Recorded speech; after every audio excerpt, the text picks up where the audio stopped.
Hello and welcome to Small Music Scene, the ultimate underground music advocate. I know we're talking about what is one of my most anticipated records in all of 2022. Not just exclusively to rock, but spanning all genres. Courtesy of the Croydon born and bred geezer, Joe Appleford, who I've been tracking as far back as 2015 in the Bad Sign days. And over the last year or so he's been flying solo, and Joe has managed to amass a fair amount of hype and a steadily growing following with every new song that he dishes out. All leading to the greatly titled Dystopian Dreams, Utopian Nightmares. And oof, what an effort this turned out to be. With Dystopian Dreams itself, a sweet impending intro bursts into an ideal stage setting opener, regarding seeking solace and happiness in the midst of hopelessness and darkness which we're forced to suffer through and deal with, which is, well, relevant right now.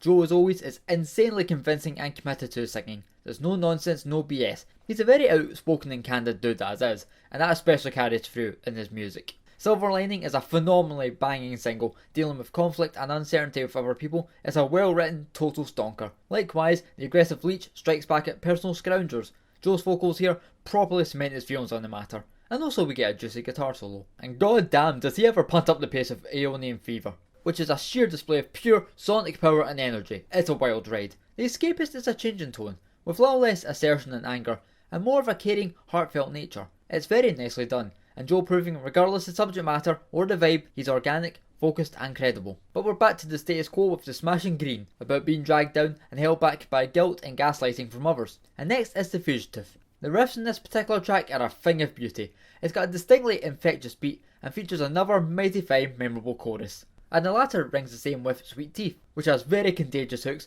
more excellent guitar expositions, and the glossier melody is enjoyable too. Now, I talked earlier about how Joe can unveil his emotional being effectively, and that is definitely correct for the slow, sorrowful and beautifully crafted number Last Orders.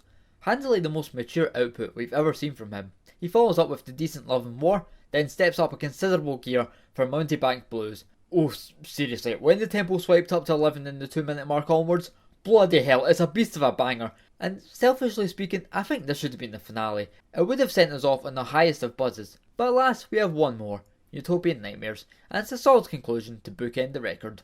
So what an absolute grand slam from Joe Appleford. I was excited for this album, as were many others, and I think it's pretty obvious that he came through and fulfilled his promise in a damn awesome manner. It's a non-stop blitz of screaming rock numbers defined by top-notch performances and superb, legitimate, perceptive lyrics, with a few welcome detours and mix-ups that are also nailed and delivered. And all in all, Dystopian Dreams, Utopian Nightmares will quite predictably go down as one of the coolest and most brilliant rock records to grace us in 2022. It's a tight presentation that clobbers the back of the net.